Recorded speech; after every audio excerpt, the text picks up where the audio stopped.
Do you have a table for dinner? Certainly, sir. How many in your party? I'm alone. Alone?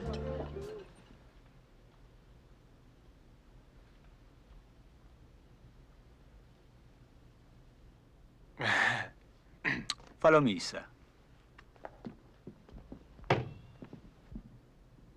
This way, sir.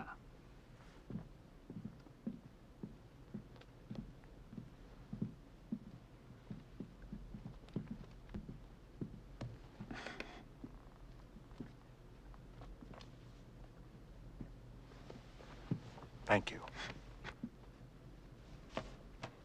Would you care for a cocktail, sir? Yes, I'd like a Totkin Vonic. A Totkin Vonic? Yes.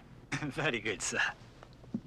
My brother sent me this clip a few days back of The Lonely Guy. It wasn't that clip, it was another clip, a different clip. The one where he's kind of thrown into the trash. He's in a bin with a remote with a remote control, and he gets thrown into the garbage, right? It made me think of the film, and it made me think also of movies today when you don't really see movies like that no more. It was such a funny film. What I can remember of the movie, it was so funny. And Steve Martin, he was in his peak then, Steve Martin. He'd done some really, really funny movies.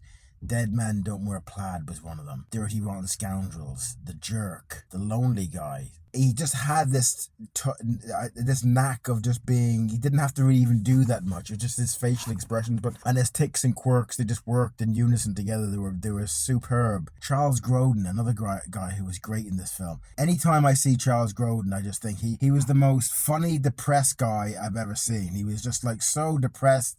He was like apologetic to himself. There was one part in the film, right? I can't remember exactly where it was, but there was one part in it. He goes, Steve Martin says to him, he says, why don't you take a nap in the middle of the day? I don't know. Like, I don't like to wake up more than once every day because, I get that shock of who I am. And it was cardboard, they were talking the cardboard cutouts and all stuff like that. That part with the spotlight, I mean, that was just like comic genius. And that guy, the waiter, he was so condescending to him. The spotlight comes on, everyone turns around. You've seen the scene there at the start. It's very funny. And he comes down and he goes, I was going to leave that part out when I was just editing a tiny clip there, but I had to put that part in when he said, like, would you like a cocktail, sir? And he goes like, a Totkin Vonic, and he had to repeat it back, a Totkin Vonic.